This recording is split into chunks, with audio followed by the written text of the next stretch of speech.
Well, hello everyone, and welcome to the virtual Cobalt Cafe. My name is Rick Lupert. I am your MC for this evening of poetry, perhaps this afternoon or late morning of poetry if you're watching us from another part of the world. It really could be any time. I don't even know what time it is here.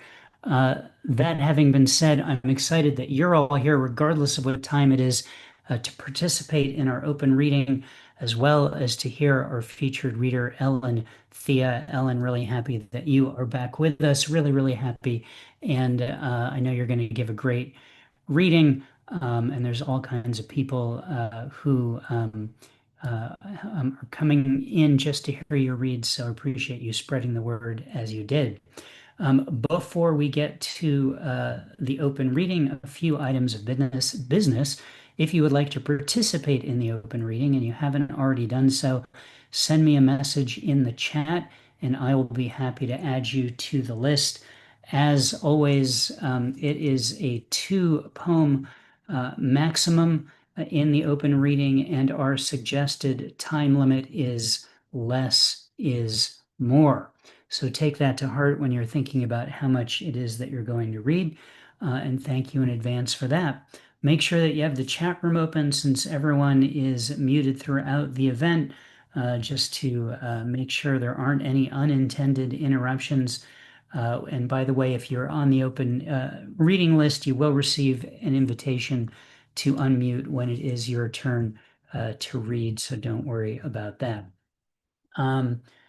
Also, and finally, there is a one drink minimum here at the Cobalt Cafe. Since we're safely past St. Patrick's Day, we're back to tequila tonight. You must think I'm such a lush with my announcements of tequila and such every week. I really only drink like once a week, and it's during Cobalt night. I don't know what that says about Cobalt Night, but it must say something.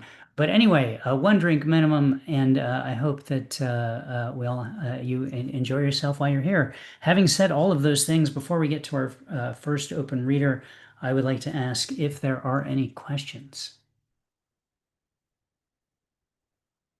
Cathabella, yes. Rick, I am quoting Siggy in this case. And have you ever said anything like this? I think it's brilliant. A Mel of a Hess.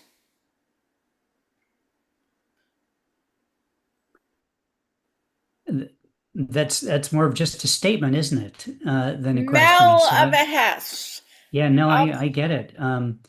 I I feel since it wasn't formed or stated as a question, I'm not obligated to respond. So I'll just say I salute you and thank you for sharing that with us, Catherine.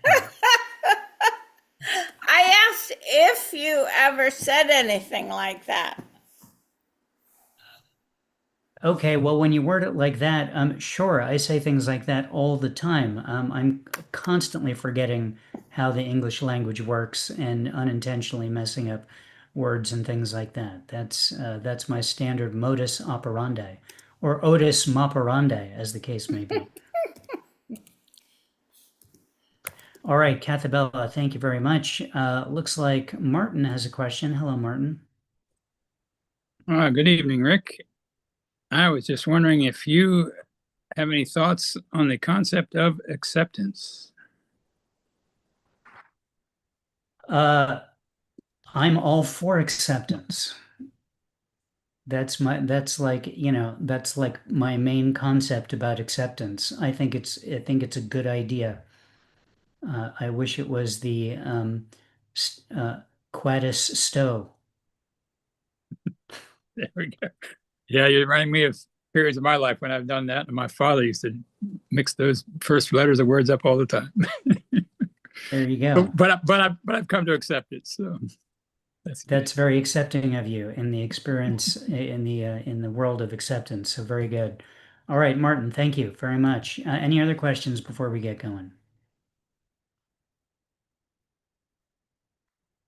I see no other questions. Okay, well, we're going to get going. On deck will be Our second reader will be Christopher T. George. Please welcome our first reader, the man who just asked a question. I probably shouldn't even have unmuted you, but we didn't know if there would be another question, so I had to play it safe. Ladies and gentlemen, Martin Parker. Hello again, Rick. Thank you so much. Great to be here. Honored to start off. I'm going to start with a poem. You never guess the title of it. This is called Acceptance. Some days my head whirls round and round. My eye will never be the same. I let go by each swirling cloud, not knowing where to lay the blame. I orchestrate a world of sound, let noises in, both fierce and tame, to bury thoughts not said aloud. Still don't know how to play this game. I rest my head where dreams abound, release the doubts and bouts of shame, resist the urge to accept this shroud, and pray my words might clear my name. And as I have been doing, I look to see if anybody else has written a poem with the same title, and this one happens to be one called Acceptance, written by a certain Robert Frost. When the spent sun throws up its rays on cloud and goes down burning into the gulf below, no voice in nature is heard to cry aloud. At what has happened, birds at least must know. Is it the change to darkness in the sky, murmuring something quiet in its breast? One bird begins to close a faded eye, or overtaken too far from its nest. Hurrying low above the grove, some waif swoops in just in time to his remembered tree. At most he thinks or twitters softly safe. Now let the night be dark for all of me. Let the night be too dark for me to see into the future. Let what will be, be. So there's a round of acceptance. I'll put my links in the chat as usual, everybody. Thank you so much for all your support. Thank you, Martin. Appreciate you being brave enough to start off the reading. In the spirit of acceptance, we accept you and your work tonight. As always, I should say, thanks for being here. A round of applause for Martin Parker. On deck will be Julian Matthews. Please welcome now Christopher T. George. Sorry, I'm just struggling with the Zoom settings because they changed them again this week. And where I normally look for a person, they are not there. So hold on just 1 second while I figure out what the hell I'm doing. There we go, Christopher T. George. Okay, and I do need to do the screen share. If you can figure that out. I'm trying to. If not, I'll just read it without. Who can share? All participants. I think we can do it. Go for it. Okay, all right, okay, yeah, we got it.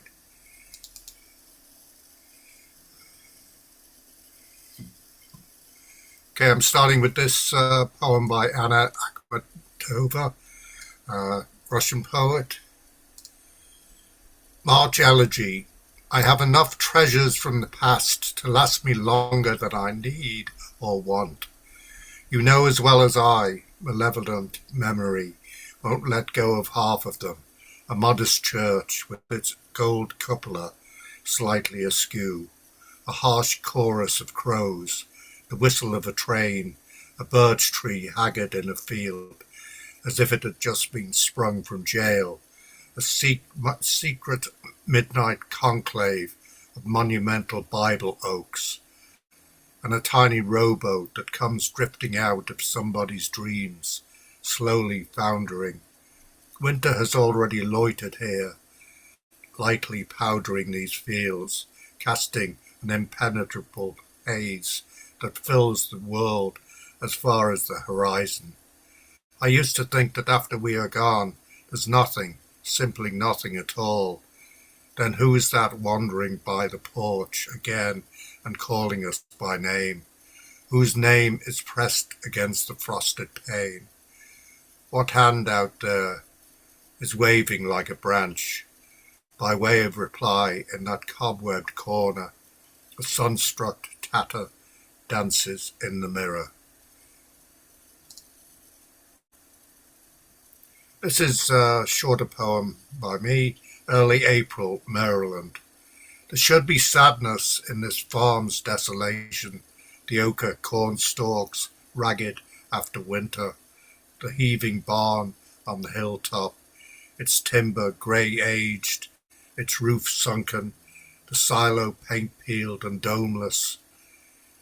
Yet the orange soil warms to an open sky, and pigeons squabble among the corn stalks, fly off and realight with white-flashed wings. A vulture drifts overhead in a large denied circle. Thanks, everyone.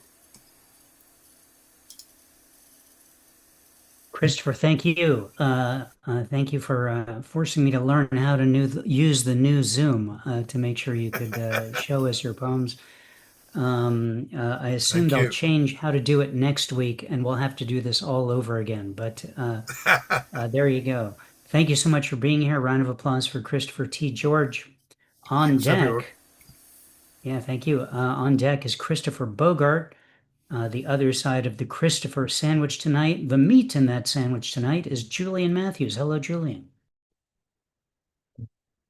Hi. Oh, the meat.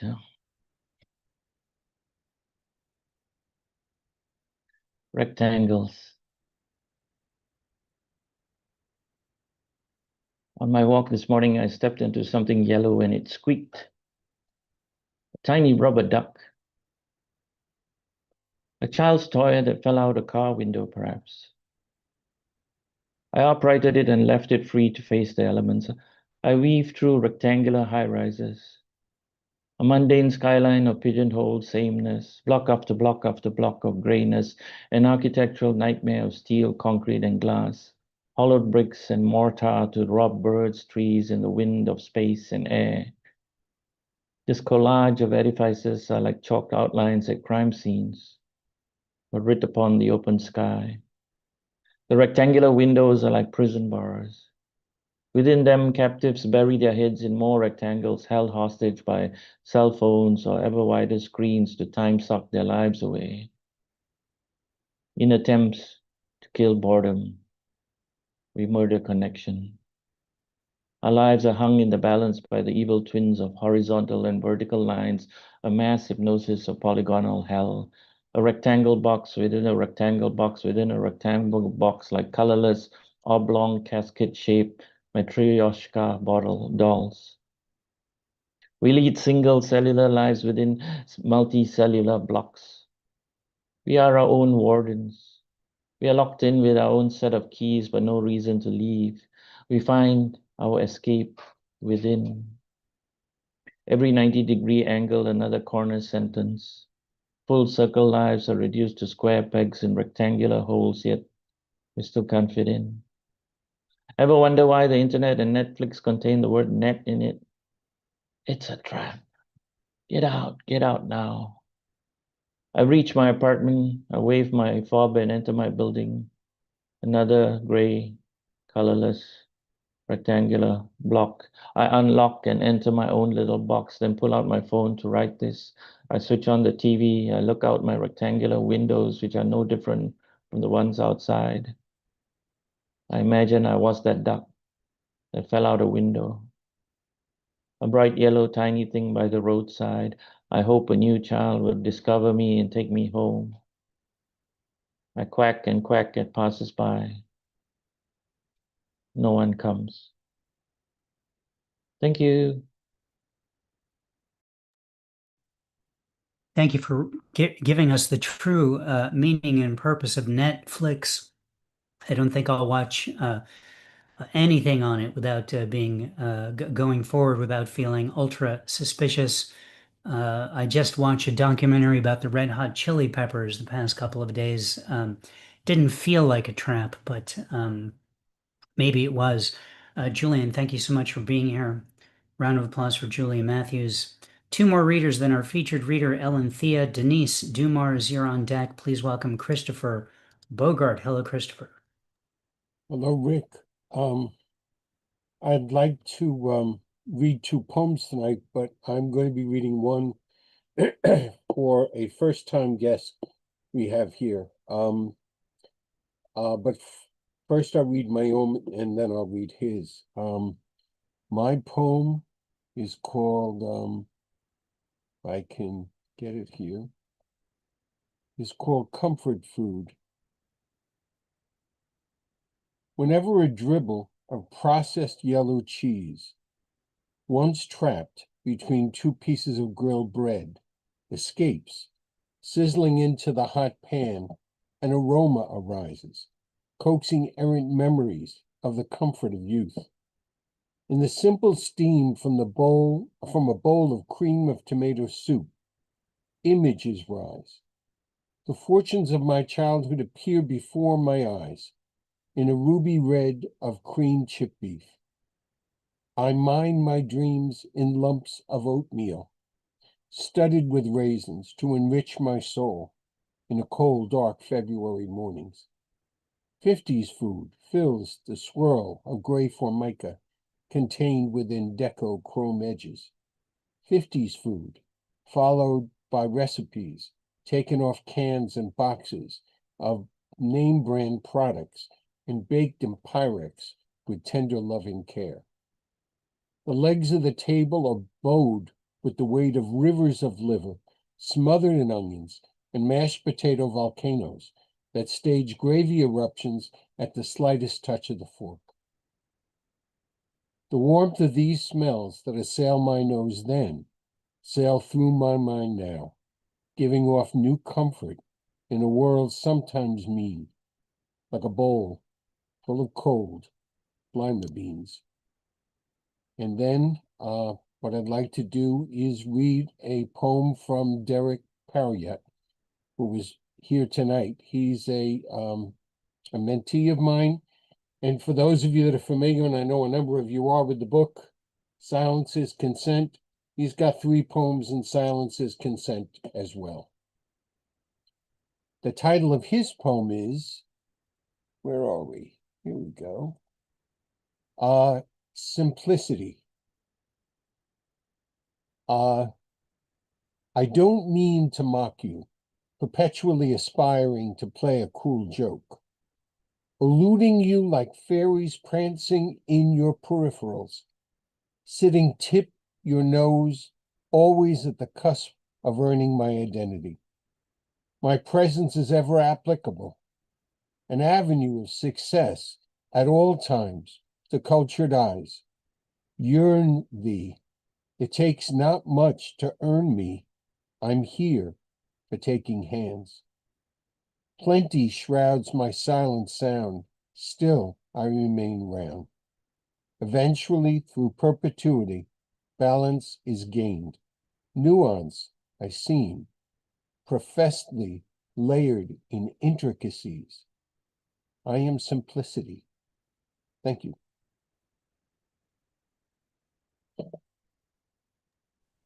Christopher, thank you so much. I really dug your poem. I was both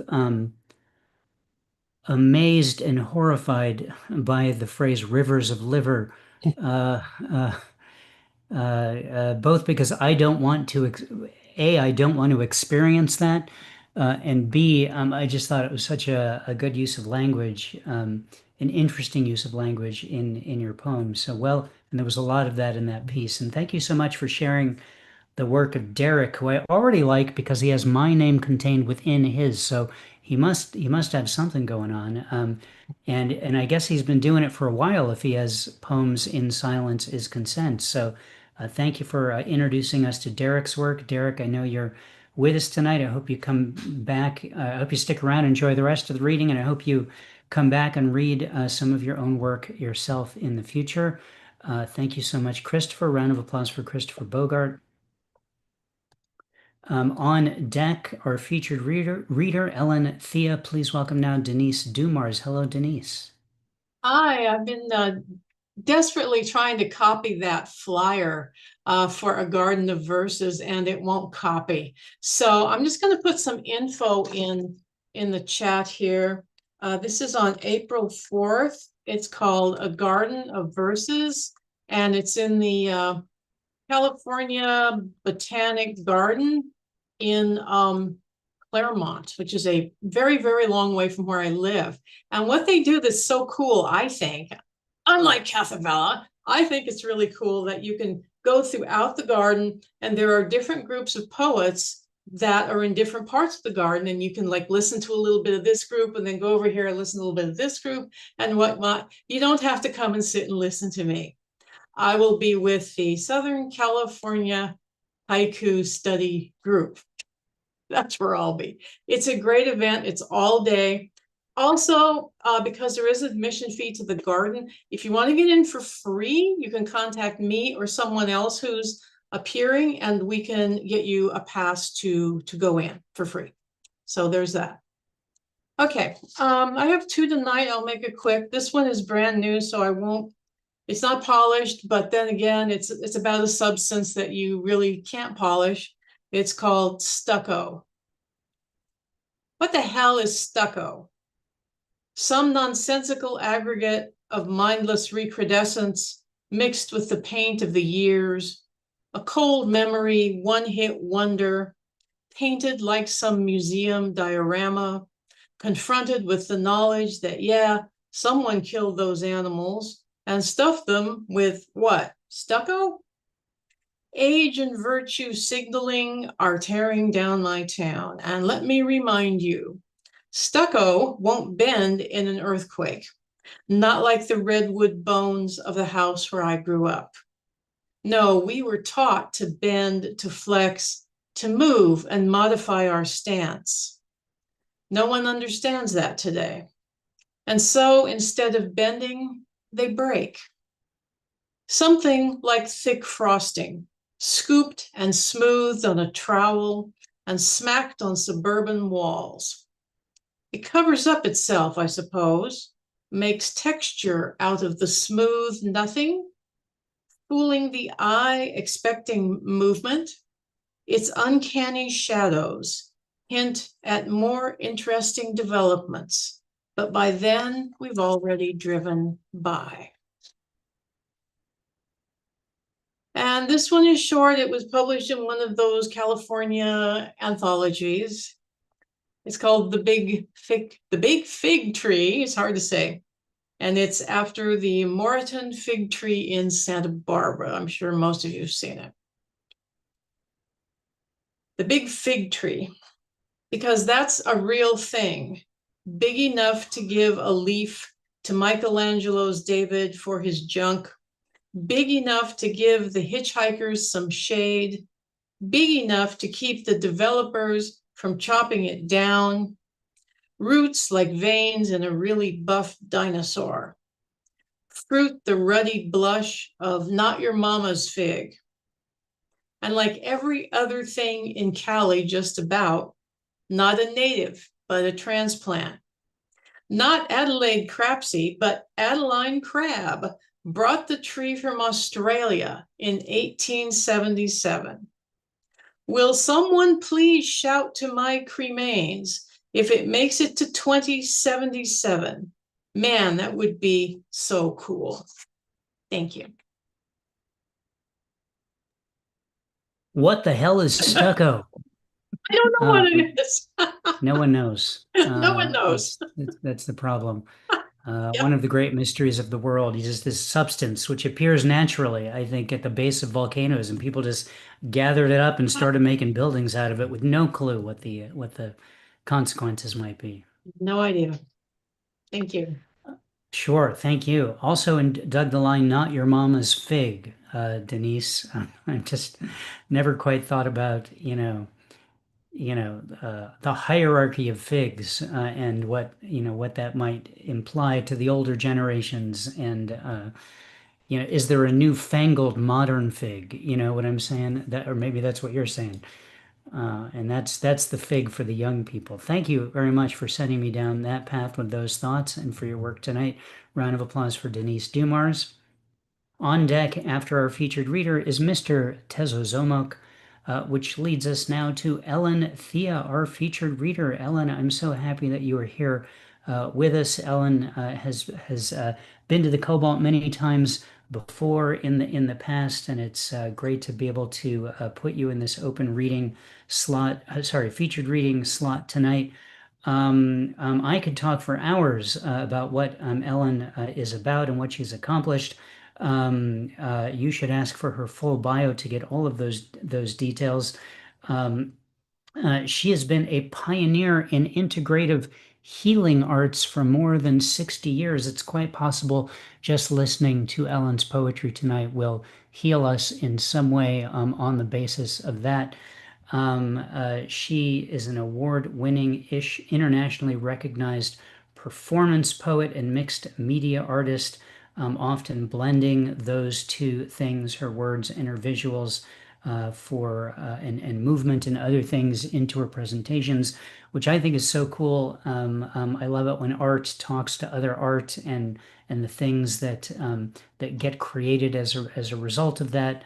I had the thought and maybe even expressed it here before. I think anytime we're creating something, it comes from the same impetus inside us, and we have the same thought, the same idea, and it might come out in a poem or a visual piece of artwork, or a dance or a song, but it all really kind of comes from the same place. So I think it's really cool when a multifaceted artist can take those ideas and blend them all together into the different kinds of things that you do. Ellen, I believe you're reading to us from Alaska, which I think is really cool. As many people know, I was there a couple summers ago and had a really amazing time exploring that place. It feels like, for many people who haven't been there, it just sounds like an undiscovered country. So when you meet someone from there and when you get to hear from them, it's interesting.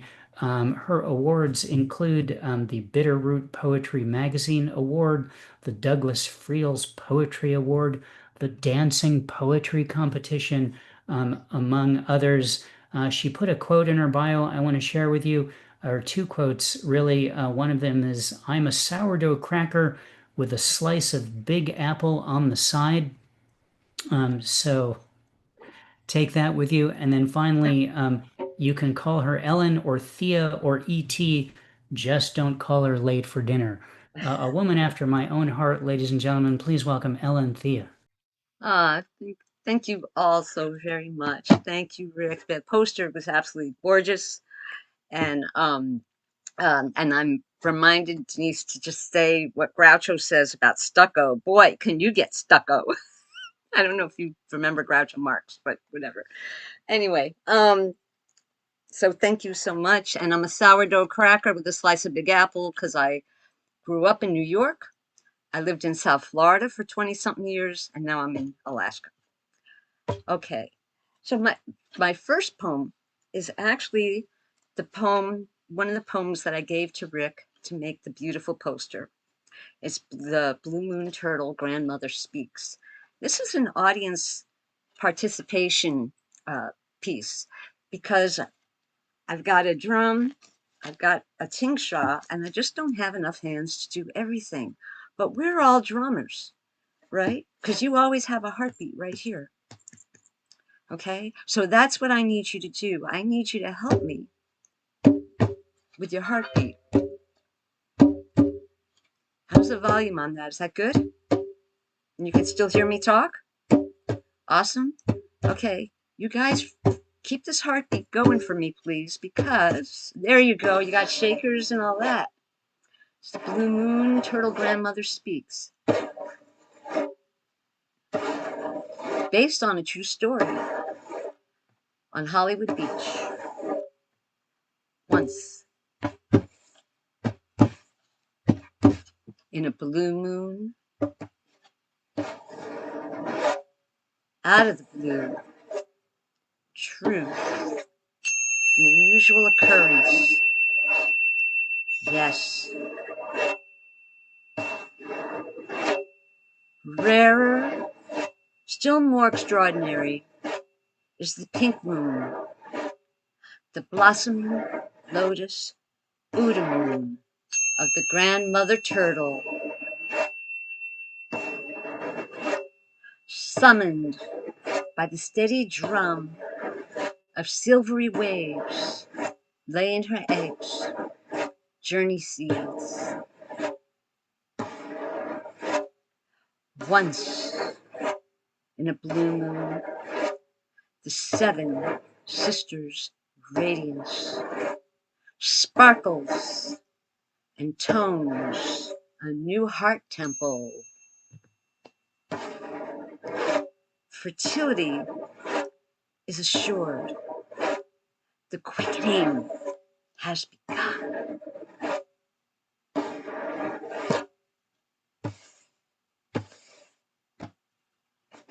Thank you.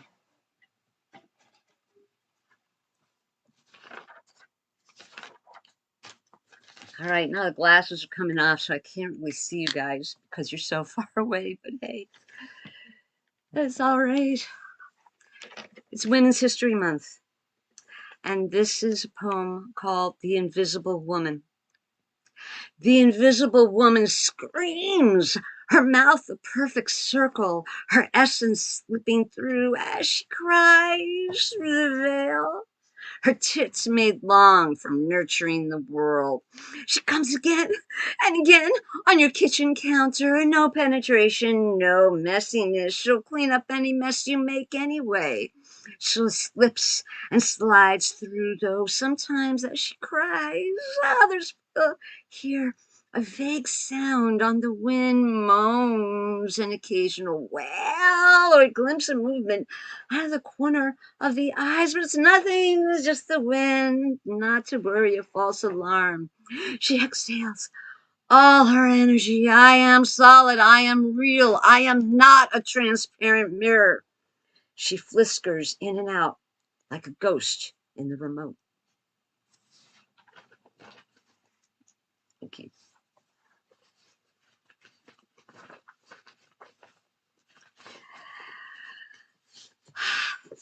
This next piece was not written by me.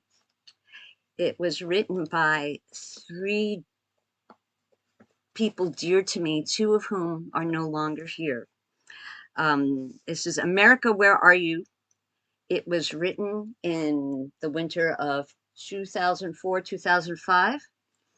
I look that way because the one person who's left is who wrote this is right here. That's David Reynolds, my person. Ray Bascom and Mark Goodwin. It was written by two of the three were Vietnam vets. And I am very honored that I was gifted to do this. Unfortunately, Mark and I never had the chance to perform it together, but this poem has been gifted to me to share. America, where are you? Give them back what you took from me, all those sacred rights that set us free. Then leave me alone and let me be in this land that I love. Why'd we do what we have done? Has our heroes' sacrifices been undone? How many more wars must be won by innocent children who are way too young? America, where are you? Seems the corporate warlords have cast some kind of spell on thee. America, where are you? Whatever happened to the land of the free? Seems our battlefields are all fought now for soulless profits, political gain, though there's no one to blame except those playing the same old war games. America, where are you? Seems the corporate warlords have cast some kind of spell on thee. America, where are you? Whatever happened to the land of the free? Do you remember how it once was when shone the light shone bright of liberty, when the hopes and dreams of all mankind was to live in peace and harmony. America, where are you? Seem the corporate warlords have cast some kind of spell on thee. Where are you?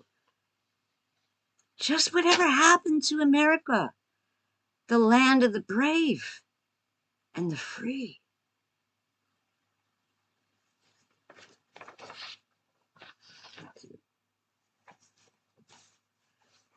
You should see the reaction, Dave. Okay. You see, I think that great art is two things. It's prescient, and it stands the test of time. And it's unfortunate that these pieces, like America, Where Are You, and the one I'm about to read, stands the test of time.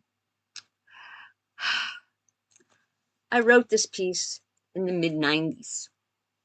And unfortunately, yeah, there's some stuff in there that's slightly dated, but unfortunately not. I wrote it when I was in grad school, and so I was thinking about the whole concept of the schizophrenic mother, or whatever that used to be, right? But this is schizophrenogenesis. Women, men, children slashed by wire hangers in back rooms, denied the just reward of sweet fruit of breasts and hips and thighs. We've kissed the beast. We've made love and bargains with the beast.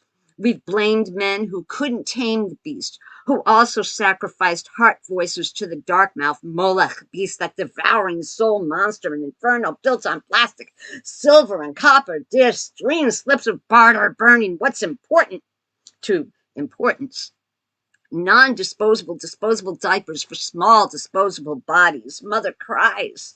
Waste, better, more for this, more of this progress. Scream, lost screams into screaming spittle, into screaming winds. Invisible, insidious spittle blows everywhere. The sun falls, rain shines, even on injustice. Seedlings uprooted, some grow up, some down. What is acceptable is unacceptable. To evolution, we tolerate intolerability. How long? Roaches only will survive, toughest in triumph, as we try to kill them, killing us strong as the weakest link of the highest point of the highest evolved food chain. So-called rats bit the Black Plague because cats were killed. Cats were burned, screaming as women's flaming scream. Churchmen watching martyrs not mentioned in Fox's book. Gangbanged as a simple pre-trial prerequisite, not worthy of mention in court documents. Hung by jury of no woman's peers, though peered and post and catapulted. In some villages, one woman alone was spared the blazing rod. Her thoughts. Did she spoil the children she was left to have? The system rolled on, but at such a hollow cost. Ozone holes, poles shifting, polarized, screaming, solar winds howling. We march willingly into the ovens, believing the voice boxes, emanations from an unstable electromagnetic global village. Oh, give the children a cyber cipher hug. While the ventriloquist voice boxes scream the buying and the selling orders. Is the paperwork done? Is the paperwork done? Is the paperwork done? Is the paperwork done? Did you pay the money? Did you pay the money? Did you pay the fees? Is the paperwork done? Did the ubiquitous they say you can?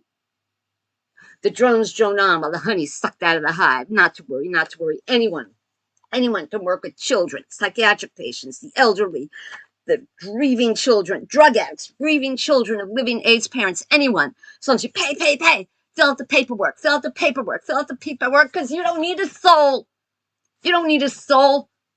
Buy, sell, kill more trees in the rainforest for the paperwork and deplete the oxygen, stifle breathing.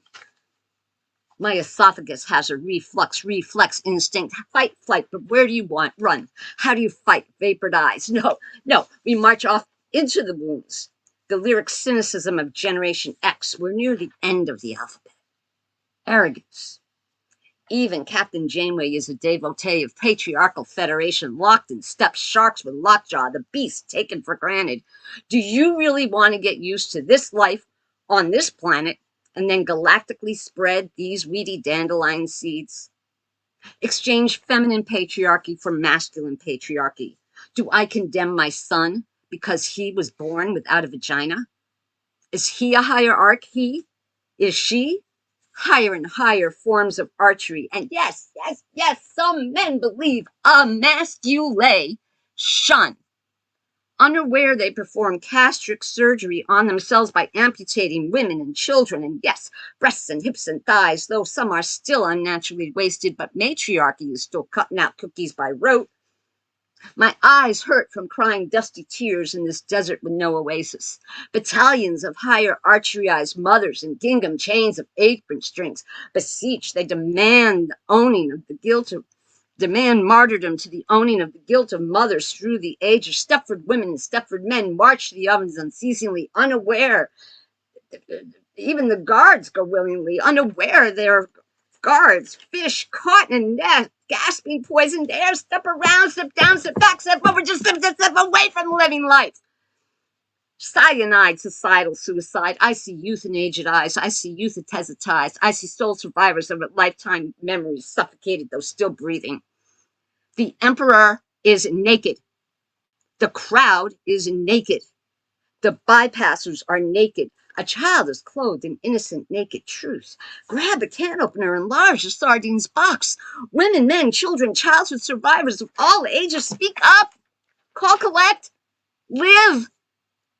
We're all homeless, living under a suffering bridge with only a holy blanket warming us. And I will not be led, lost into vague black ink. And neither you. Thank you.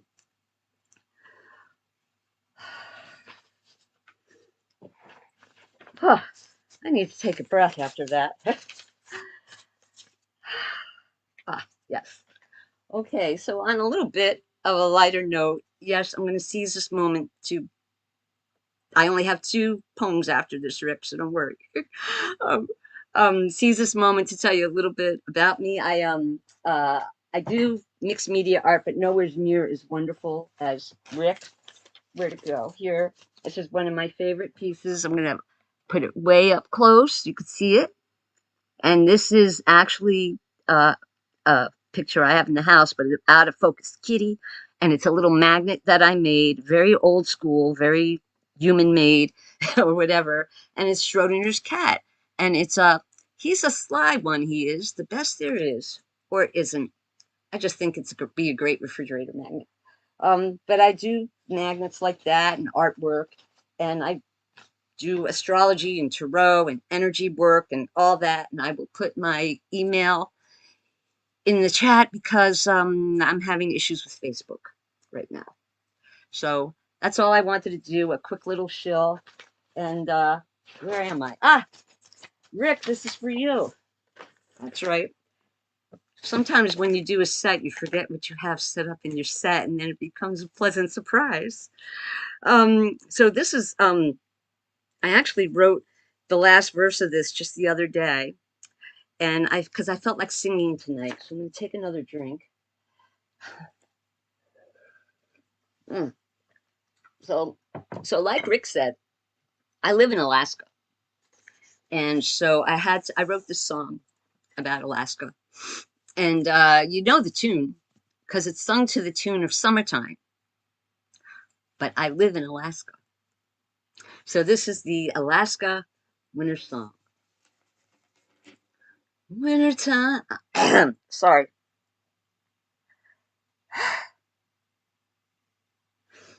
Wintertime. Snow's coming down heavy. Daddy's shoveling. Mama's baking a pie. Blizzard warning. But snow plows are coming. So hush, baby, baby, don't you cry. Is it midnight or just 4 p.m.? Depends on the season. If you see the moon and the stars, the mountain makes its own weather. Northern lights are dancing across the sky. The river's frozen and bears are all sleeping. Sled dogs howling for their supper tonight. Daddy's chopping wood. Mama's cooking moose stew. So hush, baby, baby, don't you cry.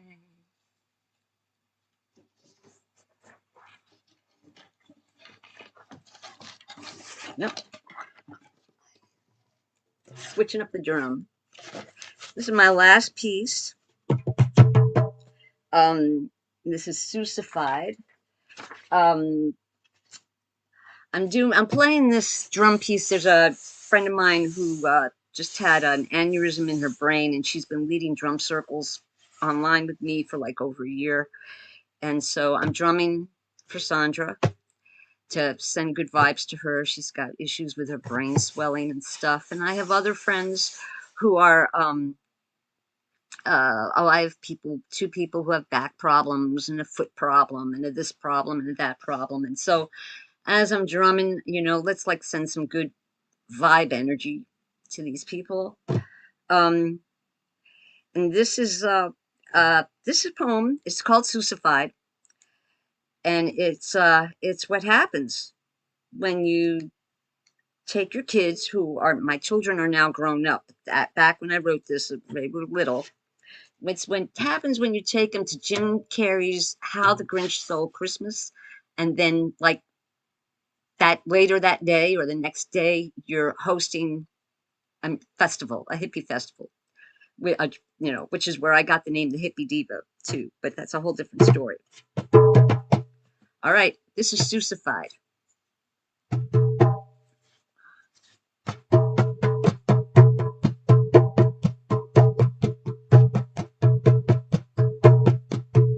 Hippie chick one said to hippie chick two, really amazing, all come true. Peace and the love, things that we taught, everything's happening just as it ought, right on. Hippie chick two said to hippie chick one, of course it's been done, once it's begun, all the wishes and thoughts and the wishes, everything's happening just so delicious, yeah! Hippie chick three entered the scene, she looked all around, said, man, would it be the peace and love and the peace, then there's life, it's just so neat. Each one in their way, each girl and each boy anchored the light that gave them such joy. Children dancing round at her feet, great mothers unveiled, and all is complete. Thank you. Thank you, hippie chick. Dinner and a show incarnate. Ellen, I really dug that. From the times that you have been here in the past, where you've really just read great poems without necessarily giving us a sense of you didn't really give us a sense of the breadth of your performance abilities and repertoire, and we really got that in tonight, quite a bit of it, and I really dug it. The blending of your music and your words was super cool. So thank you so much for that. The poem "America, Where Are You?" I wonder if you've gotten people saying, "Hey, that's like in the spirit of Ginsberg's America in a way." Mm-hmm. Nice connection there, and certainly a lot of the battles that we thought were won decades ago seem to be lost again. So appreciated the introduction to the next poem about that. And thank you also for the Star Trek Voyager shout out as well. Long live Captain Janeway. Ellen, really dug that. Thank you very much. I'm going to share the screen and show. Actually, let me paste the stuff in the chat first. Here is the broadside for the Blue Moon Turtle Grandmother Speaks. People can you can download this now at the Cobalt Poets website. Link in the chat, or if you're there, just click on broadsides. It's an 11 by 17 print. You can have print, look at digitally, whatever you'd like to do. Ellen has given her a link to her PayPal. If you would like to tip her, please do. It's an awesome thing to throw something into the virtual hat, as it were, just like at an in-person reading when the non-virtual hat gets passed around.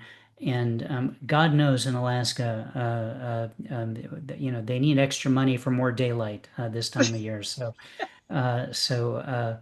please, I recall being there in the summer where it never became night, and people just wandering around the hotel, and they were on the night shift. But my God, the sun was out. No one had any idea what was really happening. You But never know what it's time it. you never know. There's reaches points where you never really know what time it is. You don't. You say, well, it's midnight. Like I said, it's midnight. No, it's not. You know, or Yeah. gee, it's time for dinner. No, it's not. It's midnight. So because you're just running, all day long. So it's just crazy. I did It's hard want to to say, know. yeah, right. I did want to say thank you so much for having me here. It's really hard to show you how much I can do in this, in a single poem, So I appreciate your words. And the person who wrote those lyrics for America is sitting right over here. And so he's hearing what you're saying, and he's pretty pleased about it.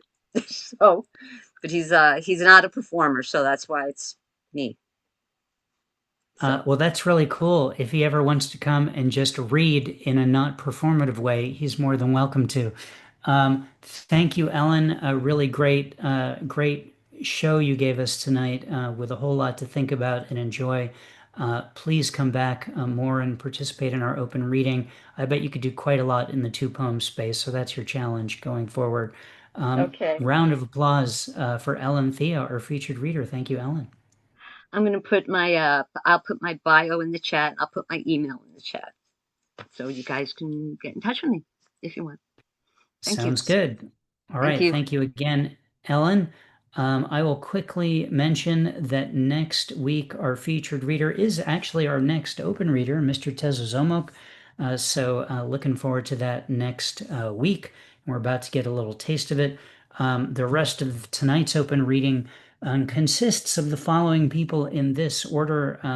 My apologies if I missed your name. It's not too late to tell me it again, and I will be happy to add you to the list. So we have Tez up next, then Melody, Finn Bell, Cathabella, Carrie Cox, Tara Elliott, Michael G. Hickey, Sean Mahoney, Michael Anthony Ingram, Jen Wang, Heidi Casa, Dig, Wayne, and me. If anyone would like to be added, don't hesitate to send me a message in the chat.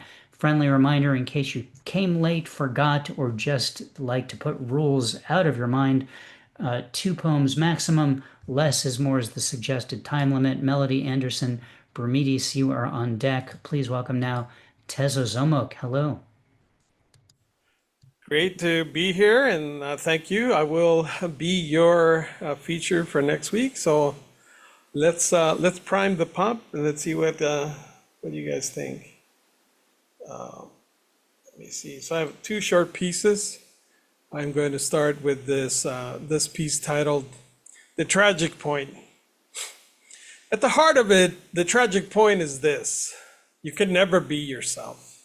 Not fully, not clean, not without residue. There's always some part of you missing in another room, left behind in another century, still trapped in somebody else's sentence about who you were supposed to become. That missing piece is stealthy, unsigned, unclaimed, a fugitive, and still the world keeps yelling, Be yourself. Be yourself. Be yourself. Like a thread, like a slogan, like a coupon code. Kid movies tell you, self-help gurus sell you. The narcy self-care industry owes you up and calls it healing. The music industry wails, I'm not myself, with perfect lighting and 6 brand sponsors. Everybody wants your authenticity, prepackaged, emotionally available, algorithmic, friendly, because the self is a product now, and the passion peddlers know it. They get inside early, before language, politics, before you even know desire has a sales team. They slip little symbolic fish hooks into your reptilian beta endorphin pump, and suddenly you want things before you know you want them. That is the trick. The desiring subject does not begin in freedom, it begins in capture. You feel incomplete, and that incompleteness always points somewhere outside you. A shoe, a lover, a degree, a blue check, a better body, a cleaner childhood, a future version of yourself who finally returns your calls. Remember influencer side? Everybody says the same thing, but they had everything. Fame, money, family, followers, a kitchen island bigger than your apartment. So what was missing? The answer is brutal. They wanted to be themselves and finally got tired of failing because there's always something to want. That is not a bug in the system. That is the system. Be yourself, they say, while flooding the market with rented identities. Be yourself, they say, while every screen in the house is running a tutorial on how to become consumable. And the ultimate victim of the self is the self. Because you are born into a 3-ring circus. Experience, imagination, and the real. Experience comes dragging history behind it, genealogy, race, class, shame, desire, all dead hands that still know your measurements. Imagination comes dressed like freedom, but usually works for advertising. And the real, the real is what you stare at, what stares at you when the performance breaks, when the mascara runs, when the app is closed, when the room goes quiet enough for you life to start coughing. And what do? We avoid it. Well, of course we avoid it.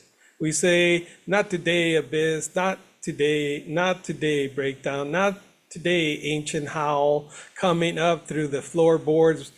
Better to be dazzled, better the analogical glow of celebrities and influencers, those shimmering mannequins of deferred arrival. There will always be something to buy that promises the true self, a serum, a sneaker, a retreat, a diagnosis, a language for your pain that arrives with free shipping. And somewhere out there, my ideal self waits in the matrix like a bad intern waiting for the phone call, the ping, the ringtone, the knock knock of destiny, finally asking for me by name. But there is the real question. What kind of object do you want your identity to be? Because in the you are not just becoming a self, you are becoming prepared for consumption. Will you take neurotic pleasure in it, perverted pleasure in it? Will you enjoy being chosen, displayed, eaten slowly by attention? The first time you see yourself as a reflection, you become object. Objects do not desire. They wait like blankets, like balls, bottles, phones, profiles, bodies. When you stop being yourself, you become the terminal object, ready to be recycled into other objects. And that, my friend, is the punchline. Only when you are emptied enough, flattened enough, stripped of the nuisance of desire, only then does the world finally say, there, now you are yourself.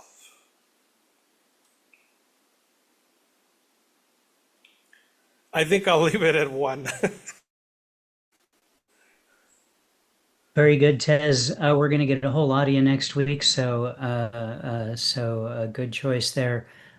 Be yourself. Thank you for that message. Looking forward to everything that you have to say next week, and thank you for what you said this week. Thanks for being here. A round of applause for Tezozomoc. On deck, Finn Bell. Please welcome now Melody Anderson Bermudez. Hello, Melody. Hi, everybody, and I'll try to be myself now. Very good poem. All right, my poem is called Heat Wave. We're having a heat wave, a tropical heat wave. Temperature rising, it isn't surprising. She can certainly can. The sun shines down upon us, sycamore tree leaves growing wide, flailing in the wind, tomato plant waiting for the deep dig to home in the wine cask. This is not LA, we say to all our friends in LA. San Diego, hot too. What can we do? Trying on swimsuits, wondering, how did they shrink? Midwest friends wrapping up for temps in the 30s. Did we ever live there? We ask ourselves. No, no way. We are now California girls. Plant the tomato quick before the weather changes. Succulents always smiling. The smell of the lavender bush wafts by me. Pink, yellow, red, multicolor roses in our front and backyards. Fruit trees abound everywhere. Ours in Vallejo are Meyer lemons, oranges, figs, and pomegranates. A gift to LA friends when they lost cats, a baby. Fruit trees, peaches, plums, figs, passion fruit, guava, pomegranate, and lemons. Cats, the baby, is always a baby, but her spirit lives on in every delicious bite of fruit. We're having a heat wave, a tropical heat wave. Temperatures rising, it isn't surprising. She can certainly can. Thank you. Thank you, Melody. More dinner and a show. It's a virtual cabaret tonight. Great piece. Thank you so much for that. Oh, you're welcome. And for your sensitivity to people in LA losing cats. That's always of great concern to me. Another one of our future featured readers, Melody Anderson Bermudez. Thank you, Melody. Thanks for being here. On deck, Cathabella. Please welcome now Finn Bell. Hello, Finn. Hello, Rick. Hello, Rick. Good evening, everybody. Miss Ellen, you never fail to amaze. I love you so much. I'm glad I was able to capture or to witness another one of your features. So two pieces from me tonight. Hopefully I can read them and they're not too long. So the first one is called Love Connection. Single, mature, queer Asian female seeking a no commitment weekend fling with a healthy, adventurous apparition. They must be spontaneous, fond of taking showers regularly, enjoy watching old movies, adore buttered popcorn, but won't hog the whole bowl. Must be well read, appreciate art, and have eclectic, unusual interests and hobbies. Only newly transitioning to phantomhood to about 50 years uncorporeal, encouraged to respond. Old spirits need not apply. Okay, fine. We can talk a little bit about LTR. Would love to meet in person. Sorry, is that insensitive? Do let me know when we meet. There's a place on Grand Avenue in Oakland that serves incredible green curry salmon. Do you like Thai? Better question. Are you able to eat anything at all? No matter, we'll figure it out. Okay, cool. Yeah, looking forward to not seeing, but getting to know you. If you're out there, you transparent lover, you, if you can haunt a tiny one-bedroom apartment with ease and will not, wait for it, ghost me, DM me, why don't you? Okay, so that is one. And then the next one is called Infestation. When will the flies of my own words complete their fleeting lifespan and lay within me their eggs, hatch me fresh, moist thought that will die along with the sun setting, to become the dimness and the rot for all of our bitty maggots to feed on. Yesterday, I wrote about the imaginings as they were arriving, the swifts flapping their wings inside my skull, the thoughts racing inside and out, ravenous and untended. I frenzied to beat the sun to her first house in the sky, while I wrote too about my mind, this failing rickety door, desperate and hopeless, as it swung on its single rusty hinge. It's weary and not long for this world. It has given up its purpose. Babbling, buzzing stranger, lose your battering ram. Who said you can come in without calling out your name? Knock first, knock, knock, knock, knock. There's hardly been anyone here in any case, and you are not welcome to come inside, but yet you insist you must have a word with me, and I screech in full decibel for you to please, please, please, please go away. Still, you are deaf to my discomfort. I am the wide open space. I am currently unoccupied, and they decide they are going to fill me up. They are determined, these wavering, dancing lines, these maggots that press their writhing bodies up against the egg white soft of my exposed eyeballs. Right about now, I'd die to have a wasp nest papering the crown of my head and invade the secret places where my baby hairs softly curl at my nape around all this clandestine knowledge. Come, come, come now, hurry. Make a decent home of me now. I cannot shoo away swiftly enough the wayward cockroach ruminations. Ooh, how they rasp with their feet of their mischief, tease encroaching upon my mind, teasing and encroaching upon my peace of mind. And nowadays, it's all small things piled high upon small things, the words building up their niggling, burrowing things that harborage in my mind, this filthy, multiplying infestation that keeps taking up my time. Thank you. Thank you, Finn. Nice work tonight. I just want to state for the record, I love pie. If I may answer the question from your first piece there. Thank you for bringing your work to us tonight. Round of applause for Finn Bell. Looks like Cathabella had to take off, so Carrie, you're going to be up next. That's all the warning you get. So we'll say Tara Elliott is on deck. Please welcome now Carrie Cox. Hello. Hey, let me turn on my video. Sorry, my chair's a little short tonight. Hi. Okay. Nice to be here. Okay. I have two poems tonight. One is very fresh. I'm gonna hold on to that one until the second one. Okay. I'm gonna read this one called Wait for What? It's Already Over. These cliffs weren't mine. The magnificent flowering, some sweet squalor, crows might cackle while mawing over the early morning feast of September dew and trash day. These concentric circles, oceans are to death. How far the seas succumb into the crust of earth. Maybe I was lava congealing in those undone waves, half vapor, half some salty mess, gargled by the throat of some deciduous planet where life still exists despite our empty threats. These pretend apologies our dreams issue while we seep these empty sleeves that used to show our hearts, that used to hide our scars, that tell all these stories without a sound.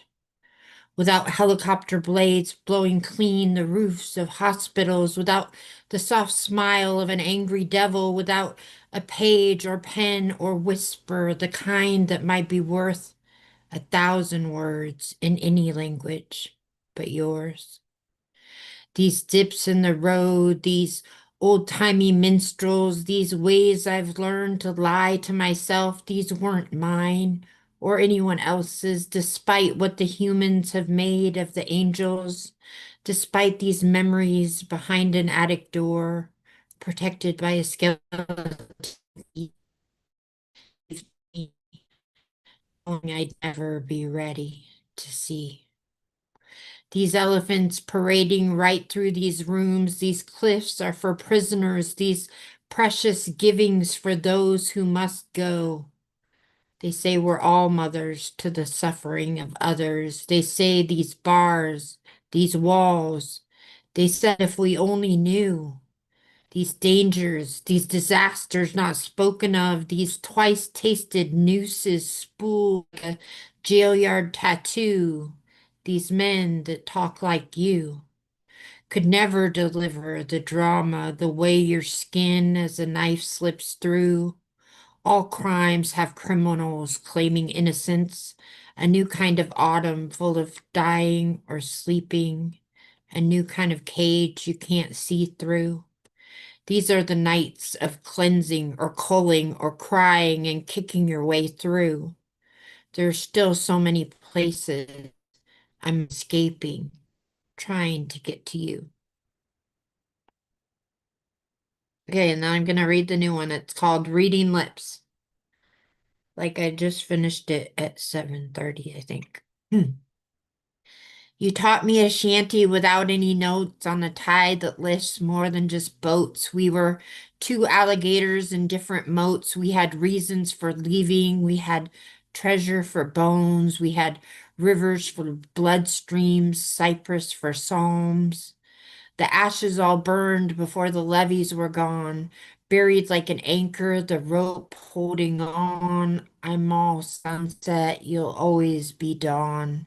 In a times table tantrum, I throw like a song. I'm tortured by vultures, I'm cultured by rhyme, teaching my fingers how to unbind the words I've been knotting like a cage for the spine that won't ever sacrifice a sliver to fabricate woman when mixed with spit and dust, listening for an echo in the space between the us, looking for an oar, a sail, or a current that might, some stars to steer by, a house made of light, a message in a bottle some stranger sent, drifting words almost meant, another soul on the lonely planet, still hopeful enough to write. Thank you.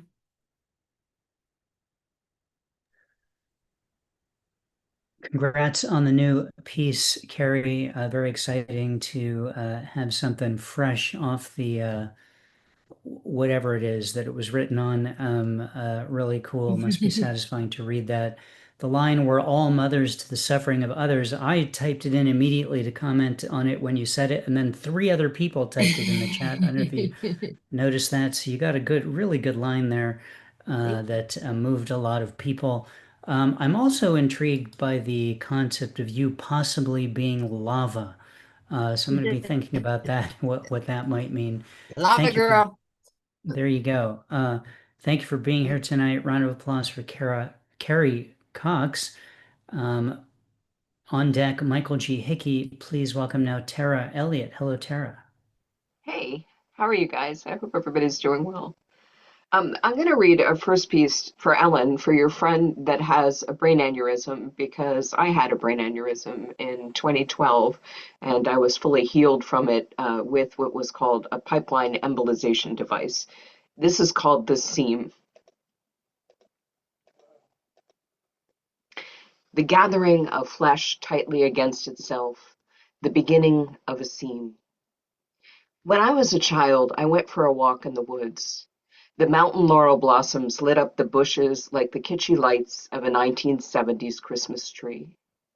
I cut my arm open, falling off that old zip line there, the one with the red painted seat and the wooden handlebars, the one that sliced the mountain in half. The branches cut my skin to lace. After the surgeon mended my brain, there was not a single binding stitch. Threads sealed the inside from the out, and instead surgery was done through my thigh. During a rupture, blood seeps through the mind like ink across a wet page.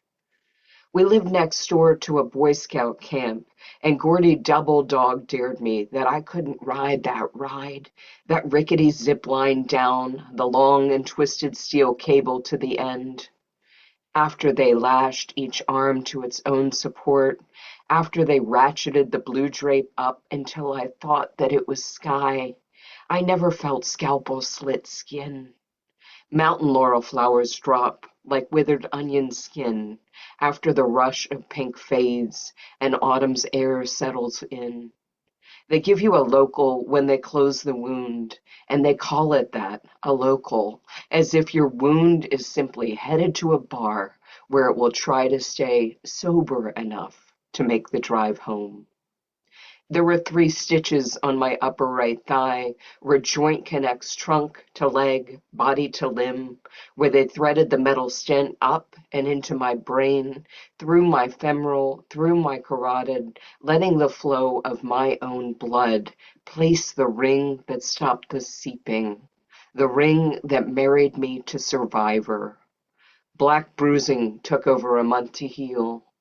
In the follow-up, in the checkup, in the angiogram, after they sliced my groin on the table, after they injected my artery with dye blacker than crude oil, after the heat of it snaked up through my brain, hot as coffee, after I watched pitch siphon through my skull shadow on the monitor, my head masking tape to the table so I wouldn't, don't move, you mustn't move. I felt a flutter of blood between my thighs. I couldn't find my breath.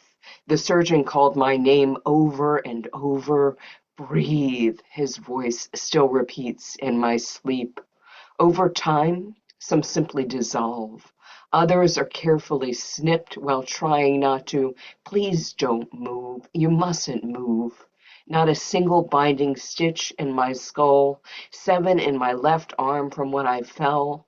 20 when they wrenched my son out of the comma cut above my pelvic bone. 3 in my upper right thigh to stop the bleed in my brain 2 years after his birth. Pink scars fade over time and wither, fallen laurels, the beginning of a seam. And my second piece is I've been writing in honor of Women's History Month. I've been writing a lot about the Greek goddesses.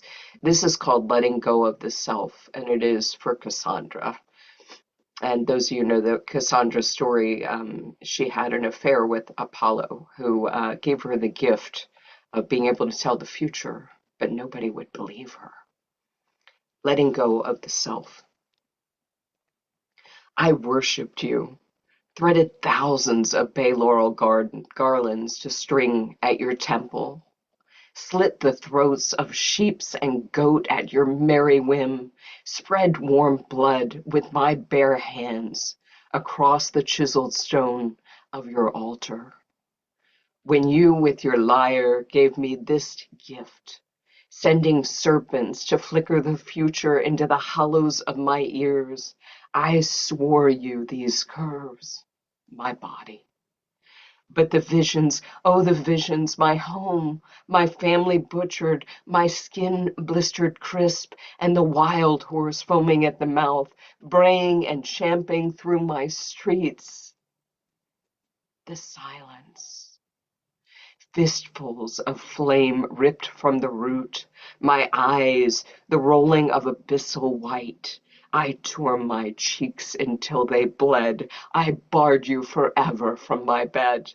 And you, God of light, of song, of poetry, spat directly into my open mouth. Thanks, everyone. Well, I think we can safely cancel the rest of the reading. That was so good, Tara. My God, that was amazing. Really well read, really insanely good poems. Like others who put in the chat, the concept of your wound being a local heading to the bar, or all kind of wounds in a bar, I think, in one way or another. That was all just so very good. Thank you so much for being here tonight and sharing that with us. And Well, thanks for also re-inviting me. It was really good to come back to Cobalt. So hugs to all my friends in the audience. I love you guys. well, you were never not invited, I just to know, be I clear. know. I've been a little busy, but I love you guys very much. And cheers, Rick.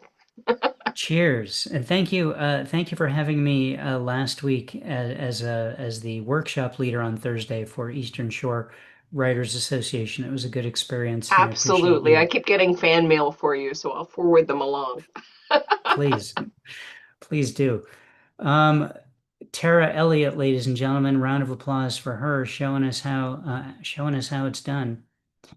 On deck, Sean Mahoney. Please welcome now Michael G. Hickey. Hello, Michael. Rick, I've decided I'm not going to follow Terry Elliott, so you can just go to anybody else. No, I'm kidding. I'm kidding. It's so great to see you, Tara. We love you. Okay, so I've got two poems to read. The first is for a former student of mine from maybe 10 years ago, and we're still friends on Facebook. She just had a birthday a couple days ago. It's called Why I Want to Give You My Hat.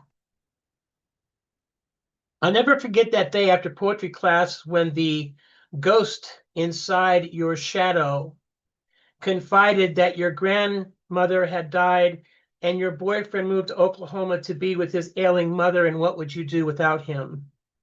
I'll never forget the soft chocolate brown of your eyes when you asked if I thought you were still a virgin, even though technically your father stole that from you on the night of your 13th birthday and for a month afterwards. Every night, every single night. I asked if your boyfriend knew. Maybe you should tell him, because wouldn't you want to know? And whether or not your father is really your stepfather, I don't know, but I do know this. The more you hate him, the more you let him keep your power. Maybe you should forgive him, not because he deserves it, because you deserve it. I know you were wondering why you were telling me all this, more or less a stranger with a red pen, and now I'm going to explain it to you. Poetry cracks open these viaducts and tear ducts and trapdoors. It's more dependable than people making promises. It changes like the weather, but like the weather, it never goes away. The world is in constant need of love and consolation. We can't change the way we think to change the way we live. We have to change the way we live to change the way we think. I want to give you my hat to protect all the dreams in your head from all the people who have recklessly wasted their own and will only feel better when they can destroy yours too. I want to give you a sacrosanct cloud to float on. I want to give you relief from the gathering storm. That day after poetry class, I went to a faculty meeting, and I don't have the slightest idea what any of them said, because they couldn't stop thinking about why the world is so seriously fucked up sometimes. And I wish I didn't have to write this poem, Teresa, but I do, to save my life, even if I can't help save yours. And the second poem is for a friend of mine named Grace. Grace, I'll just say very, very briefly, she was born Marilyn, after Marilyn Monroe. She didn't like that from her white father. She's indigenous on her mother's side. And I went to a spring ceremony a year and 2 days ago that changed my life. It was like kind of like a powwow. And there was a couple dozen people there. It was amazing. So yeah, this is called coup de grace. Coup de grace, that term comes from the 1690s. It's French. And it means stroke of grace, coup de grace, right? Coup, stroke of grace, the merciful death blow that ends another suffering. That's the meaning. The merciful death blow that ends another suffering. Coup de grace. I thought I knew the meaning of the word grace. I heard it in church my entire childhood. My family said it before every meal. Then there's Grace Under Pressure, Grace Under Fire, Grace Kelly, Grace Slick, Elvis eating surrealism sandwiches at Graceland, the gracefulness of ice ballet, even when she falls and slides 50 feet. Amazing grace at every funeral, which saved a wretch like me. The grace of the governor granting clemency to a repentant soul in Supermax, no longer fallen out of grace. And of course, the best grace of all, the unmerited favor of God. But On a reservation somewhere in Minnesota in a sweat lodge with familiar strangers sits another kind of grace, a woman, cross-legged, named after a Playboy centerfold, Cindy or Sandy or Bambi, straight black hair with a silver streak down the back like a flash of lightning, a woman who changed her name to Grace, who is taking back her life with a look that says to the perverted stepfather who originally named her, I forgive you for everything, even the name, not because you deserve it, but because I do. And just for a moment, each constellation in the sky stops to see the birth of a new star in a new solar system, trailing an endless tale of love and glitter dust. This is your personal coup de grace. Thank you. Michael, thank you. Good poems. You got me thinking with the phrase coup de grace, that we should create a poetry form known as the haiku de grace. Ooh, I like that. Think about it. A haiku of mercy, perhaps. Love it. Go for it. Write that if you'd like. It's yours. And thank you for being here. You did a fine job following Tara. Thank you so much. Thank you. Round of applause for Michael G. Hickey. On deck, Michael Anthony Ingram. Please welcome Sean Mahoney. Hi, Sean. Hey Rick, how you doing? How is everybody? I have one poem for you tonight. It's called Poem Born from Music and Commercials. So often this happens, this difficulty with believing what the land communicates, what humans derive, limping to altars, involuntary, awkward, the blanding of our interactions, branding of our strategies, our relevance, timelessness, receptiveness crushed, our story flattened like oranges, a burst of dirt grins back. The person with the stick is confusing. My God, man, how do you even, what, leave the house? It's awkward, believe that. Crypt during holidays, more challenging than family and family. I was terrible as a child, more brat, less bully, small strikes, big fire. Television lucid, kind, I would say crafty, but I've never been that clever. It's possible the curious got blanded from me. I'd seen the alcohol of death while the body got left within sheets, and the organism that emerged swallowed my heart soul, leaving fractures, leaving time behind. If I am the criteria of my cells, my tissue, then I plummet deeper in water. Concrete neck, shoe show, I imbue, rattle, and title, sinking with a smirk, I leave nothing beyond our interactions, impulses, our awkward embrace, Mr. Time. I leave a space for bubbles bursting at the surface like we.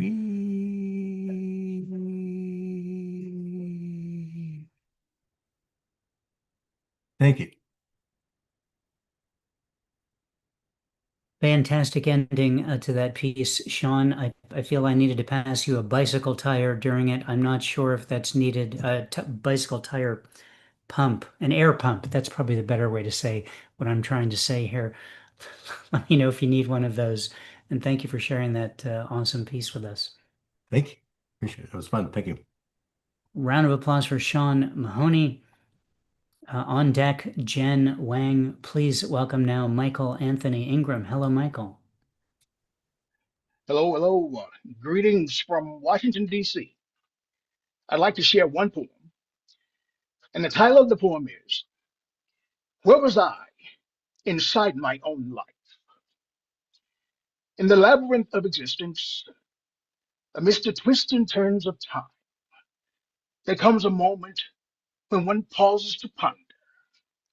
Where was I inside my own life?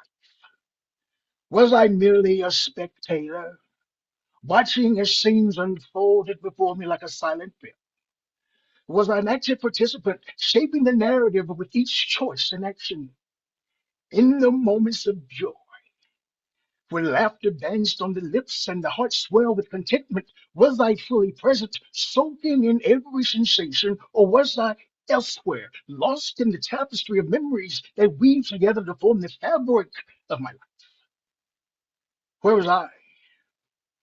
Did I embrace each moment with open arms, savoring the sweetness of the present, or did I drift aimlessly untethered and adrift? Perhaps the answer lies not in pinpointing a specific location or time, but acknowledging the journey itself, the ebbs and the flows, the highs and the lows, the triumphs and tribulations for every moment, however fleeting, I am there. Navigating the labyrinth of life, discovering the essence of who I am and where I belong, worries and fears included. And in the depths of sorrow, when tears flowed freely and darkness threatened to engulf the soul, where was I then? Did I confront the pain head on, grappling with the turmoil within, or did I retreat into the shadows, seeking solace in the numbness? Where was I when dreams were born, shimmering with possibility and beckoning me towards distant horizons? Did I chase after them with unwavering determination, or did I allow them to slip through my fingers like grains of sand? And where was I when challenges loomed large, casting long shadows across the path? Did I stand tall in the face of adversity, resilient and unwavering, or did I falter, crippled by doubt and uncertainty? Regardless of where I was, I'm here now, fully engaged in life's unfolding story. Each breath, each moment, each challenge and triumph finds me present, awake and aware. No longer a spectator in my own existence, but a conscious participant in this intricate dance of being, claiming my space in the labyrinth of life with clear eyes and renewed purpose. Thank you. Michael, thank you for claiming your space at Cobalt Poets tonight, and I hope you come back and do that again. I'd like to hear more. Knowing that you're in DC, we will be sending you a list of requests of things that need to be fixed there locally. So be prepared for that. I'm taking And requests, so please yes, add them to the list. it's going to be a long list. And I really dug the performative, almost Shakespearean way in which you delivered your work. So thank you so much for that. Thanks for being here. Yes. Thank you, Rick. Round of Love you, applause for Ellen. Michael. Yeah, thank you, Mike. A round of applause for Michael Anthony Ingram. On deck, Heidi Casa. Please welcome Jennifer Elise Wang. Hi, Jennifer. Hey, I just got one. So last week I read my friend's piece from the Say It Loud Poetry Anthology zine. I decided that I'm going to read mine because it references rainbow crosswalks, and we just had the one in Dallas removed because it was a state mandate and it sucks, but people are already trying to fill it in. So this is the piece Home Run. Ball one. I didn't understand baseball metaphors for sex as a teen. Too ace to remember the bases. I took so long to get pitcher and catcher, my queerness came into question. Ball two. I never understood why girls weren't supposed to play baseball. If girls are safer with the softer ball, how do you explain female skaters slamming on the same concrete as the guys? Strike one. I was saving myself for marriage because it's what good Taiwanese American girls did, but I never felt like a good Taiwanese American girl. And what if I fell in love with another girl and gay marriage never got legalized? The idea of saving myself suddenly seemed stupid. I didn't think I was part of the rainbow then, but there was always the what if and my secret desire to be butch because tomboys are supposed to grow out of it so they wouldn't dirty their white dresses. Strike two.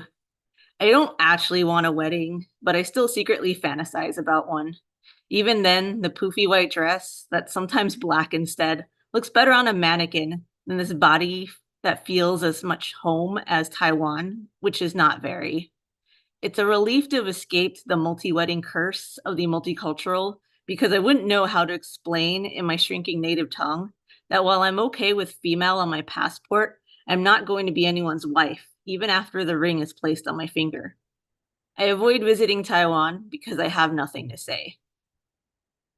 Ball 3. I don't understand baseball, but I get bottom of the ninth. It's Tony Hawk at the top of the ramp, giving one last go at the 900. It's the final vote after years of campaigning. Make the home run, trick, resolution, or break the body, spirit. 6. When Taiwan legalized gay marriage, I wasn't sure I was reading about the same country, so I had to go see for myself. After the obligatory family visits, I step into a shop selling flags and binders. I buy a rainbow pineapple button and tell the clerk about a queer less friend who loved pineapples as much as Taiwanese people did, who handed me her wedding invite backstage, who was gone before she could give me the gender-affirming haircut I needed. But now her memory has given me this connection, forged despite the missing Mandarin words. I take a selfie at Taipei's Rainbow Crosswalk, which looks a lot like my neighborhoods. I finally found peace at home here. And that's it. Awesome piece, Jen, for many reasons, not the least of which is the word gayborhood. Thank you so much for that, and sharing the revelations and thoughts that you experienced in that cool baseball metaphorical poem. Way to wrap it around Americana, as it were. And actually the zine, because the zine was inspired by pieces of queer history, which included buttons for Taiwanese efforts to legalize gay marriage, which had baseball metaphors in there. So yeah, you can actually see the picture of the buttons in the zine. That's cool. All right. Well, great. Thanks for sharing that really great piece. Round of applause for Jennifer Elise Wang. Thank you, Jen. Thank you. On deck, Dig Wayne. Please welcome now Heidi Casa. Hello, Heidi. Hello, Rick. Hello, everybody. I have 2 tonight. Thank you, Ellen, for your set tonight. It was really wonderful. The night darkens too early. Our voices barely carry above the squeals of our kids on the slide in the sand as she tells me of her recent car accident, panicking over whether her brain can function and can she even give herself what she needs through this season. Of the COVID caring onslaught as a mother, combined with in-law caregiving, worsened by the selfish and self-absorbed. The piled consequences building up around thick rocks and spilling to the landscape beyond. Everyone thinks the dirt can take it. I don't know her, but I know her. A mirror in the dark. And boy, we could be fast, necessary friends if only either of us had time. I feel this loss in the night, how we'll never see each other again, though we've not been seen like this before.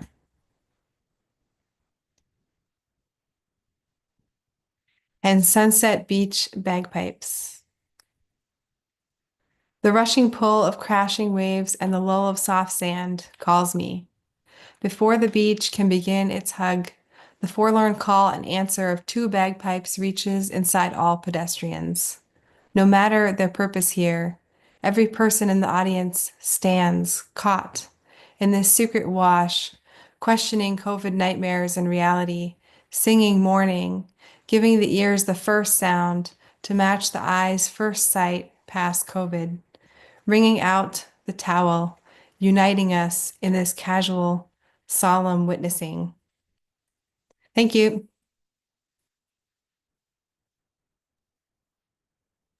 Thank you, Heidi. Strong work as always. I especially love the line, "We could be fast, necessary friends." A lot of longing in that piece of what could be. Well done. Thank you so much. Thank you. Round of applause for Heidi Casa. We got 2 more and me to close out the open reading. Jared Campbell, you're on deck. Please welcome Dig Wayne. Hello, Dig. Hello, Rick.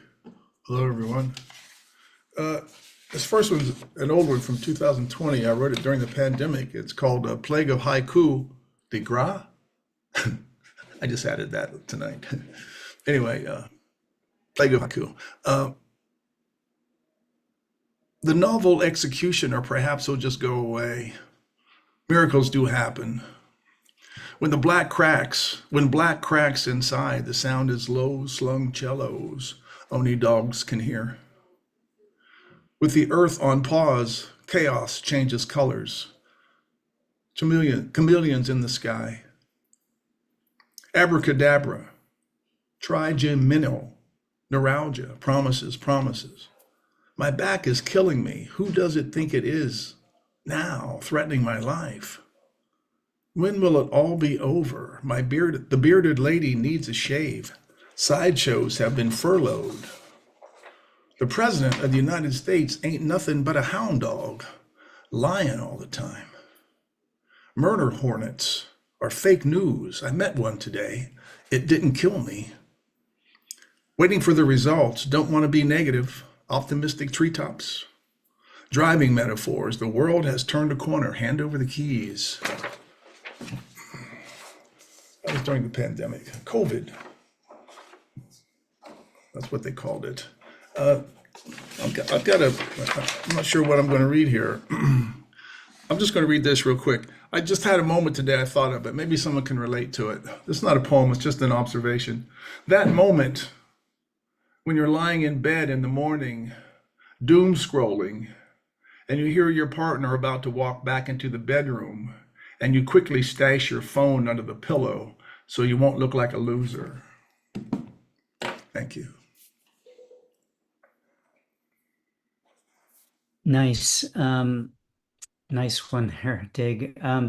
I miss the innocence of COVID when the president was just an idiot, but not really destroying the world. You know what I'm saying? Now we have both. I miss the innocence of murder hornets and all their potential. I think murder hornets decided it was easier to invent doom scrolling rather than go out there and kill people. So that's probably why, how they got away with it, I think. Thank you for bringing us that piece and the little glimpse of what might happen in your bed at night. I'm not sure. It's in the morning. That's when the guilt steps in. The Like morning. you should be up, but you're not. It's like and my wife, what my wife does, she doesn't put it under the pillow. She just puts the phone down on the blanket so I can see the light around the edge. So I know you're on your phone. I can see it there. You got to hide it. I thought maybe people, I'm not the only one that does that. It's something for couples therapy, I think, to fix.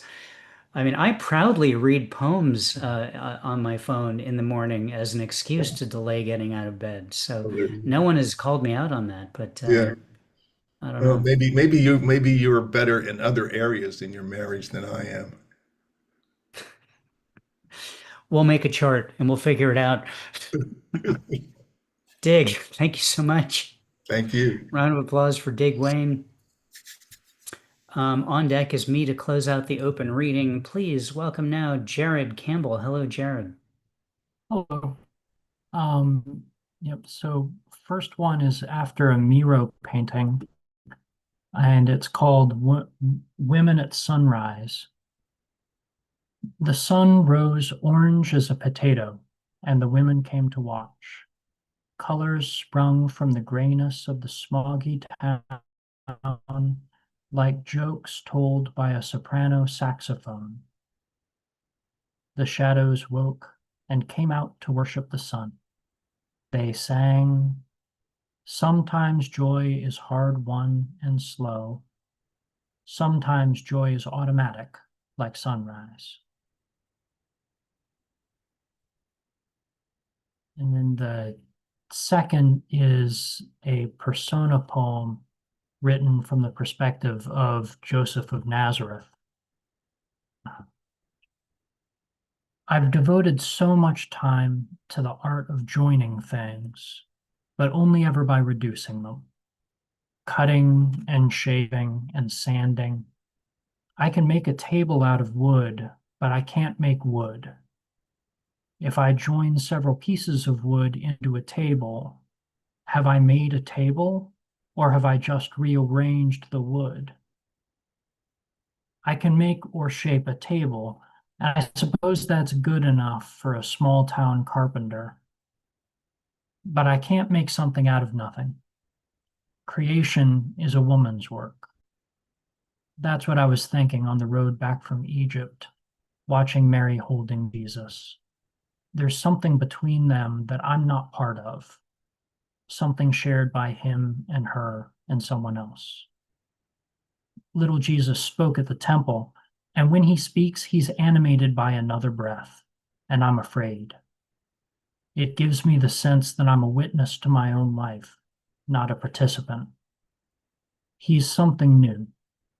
He's not the sum of this aunt's hair and that uncle's eyes and his mother's smile. Before, I believed but never felt that something truly new could come into the world. When he speaks, I wonder where he comes from, and the only answer, if it is an answer, is the womb. They say man was made in God's image. I think woman was made in God's image, but I don't tell anybody that. I keep these things in my heart. I sand until the pieces fit together and blow the sawdust off my bench.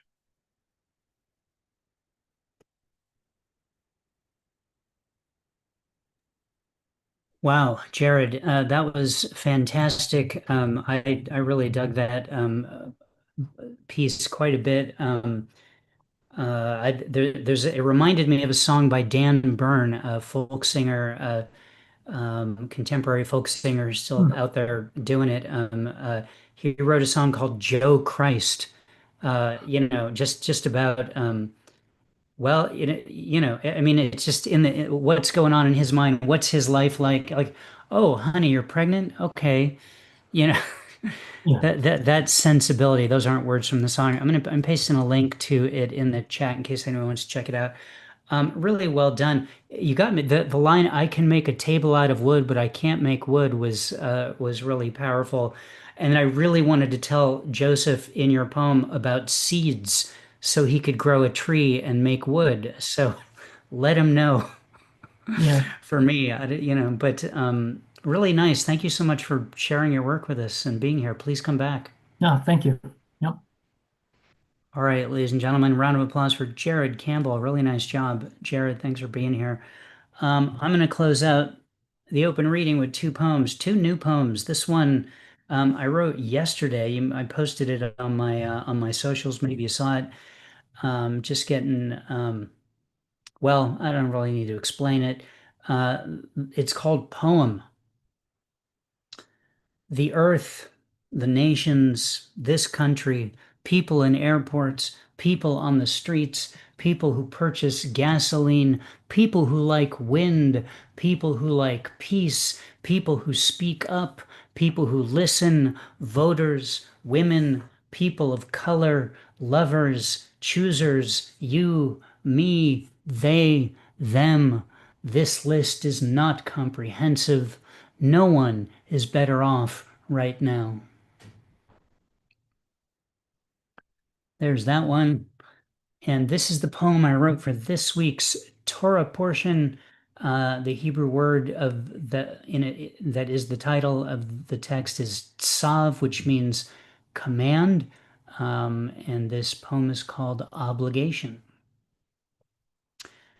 Tsav, as in mitzvah, as in commandment, as in it is our obligation to be holy. It is not enough to pick up trash and feel good about it. We are commanded to be the kind of people who pick up trash regardless of how it makes us feel. Community service credit, not our end goal. Personal holiness credit is. Have you checked your account? There is a light, and it never goes out. We are the keepers of this light, not its owners, its keepers. The light is for everyone. Do your part. That's an order.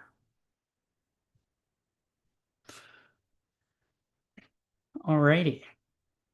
There you go, everybody. Thank you so much for being here tonight. Really fantastic poetry through and through from everyone.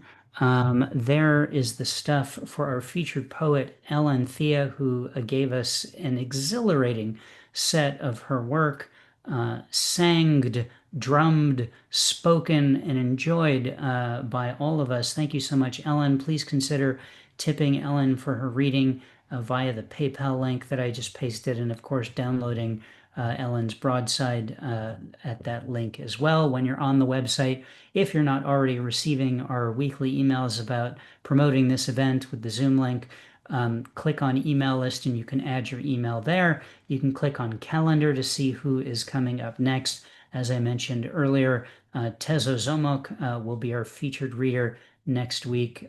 It too, I'm sure, will be a great one. Thanks everyone for a fantastic evening. I'm going to click on the Ask All to Unmute button. I have now clicked on the Ask All to Unmute button.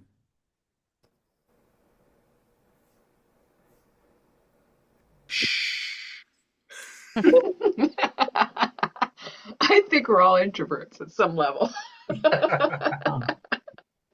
Nobody wants to start talking because you feel like you're going to talk when somebody else talks.